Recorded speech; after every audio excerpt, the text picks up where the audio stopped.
প্রত্যেক সন্তান, প্রত্যেক নবজাতক শিশু ফিতরাতে ইসলাম নিয়ে, ইসলামকে কবুল করার যোগ্যতা নিয়ে, ইসলামকে মানবার মতো যোগ্যতা নিয়ে, আল্লাহকে মানবার মতো যোগ্যতা নিয়ে, নবীজির সুন্নতকে পালন করার যোগ্যতা নিয়েই সে পৃথিবীতে আসে।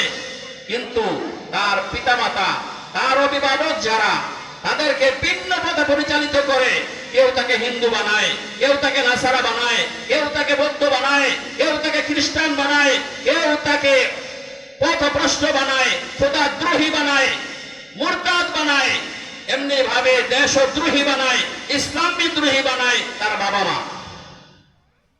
অভিভাবক হিসাবে আপনার আমার সকলের যে দায়িত্ব, সেটা আমরা যদি পালন না করি, আমার সন্তান আমার বিরুদ্ধে কিয়ামতে দাঁড়াবে। এই জন্য আল্লাহ তাআলা কোরআনে কারিমে বলেন যে তাদের কান থাকবে শুনবে না, চোখ থাকবে দেখবে না, কলব থাকবে বুঝবে না।